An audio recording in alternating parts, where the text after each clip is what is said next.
Je vais vous présenter une astuce aujourd'hui qui va permettre de dériver certaines fonctions sans avoir à utiliser les formules que on voit généralement en classe de première et qu'on continue à utiliser en terminale.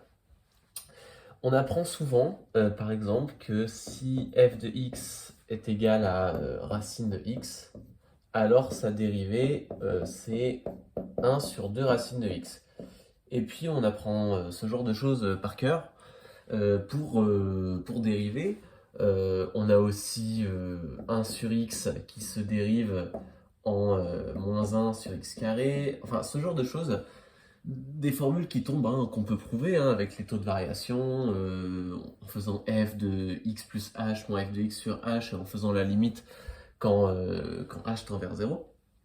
Mais en fait, toutes ces formules-là sont issues d'une seule formule qui est un peu la formule magique qu'on va retenir. C'est la dérivation de la fonction x puissance n. Donc si je prends f de x égale x puissance n, donc ça peut être x carré, x cube, et même x avec une puissance négative, alors sa dérivée c'est nx puissance n moins 1. Donc en fait on passe l'exposant devant et on réduit de 1 la puissance. Cette formule-là, pareil, hein, elle se prouve, mais ça, peu importe. On va plutôt dire que c'est cette formule qu'il faut retenir. Grâce à cette formule, vous pouvez dériver toutes les fonctions x puissance quelque chose. Donc, x, si on applique la formule, c'est x puissance 1, donc ça fait 1 fois x puissance 0, donc sa dérivée, c'est bien 1. X carré, on arrive à retrouver que sa dérivée, c'est 2x. Bon, ça, peu importe. X carré, x cube, tout ça, on sait à peu près dériver. On savait que c'était pas bien compliqué à retenir. On applique bêtement la formule. Mais par contre, voilà, je vais y arriver. Par contre, qu'en est-il de la fonction inverse?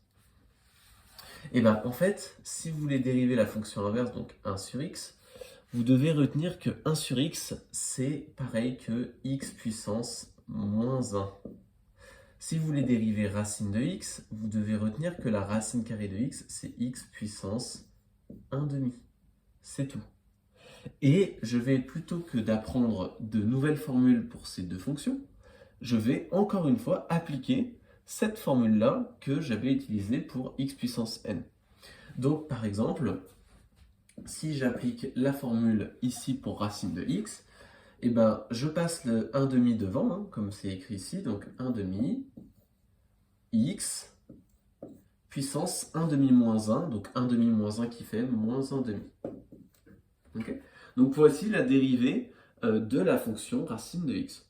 Okay, alors si je l'écris autrement, x puissance moins 1 demi, c'est l'inverse de x puissance 1 demi. Donc c'est l'inverse de racine de x. Donc c'est 1 sur 2 racines de x. Okay, et vous voyez, j'ai retrouvé la formule grâce à cette formule qui finalement me permet de relier toutes ces fonctions-là. X puissance moins 1, pareil, si j'applique la formule, je passe le moins 1 devant x puissance moins 2 du coup. Sauf que x puissance moins 2, c'est 1 sur x carré. Donc on retrouve bien la formule moins 1 sur x carré.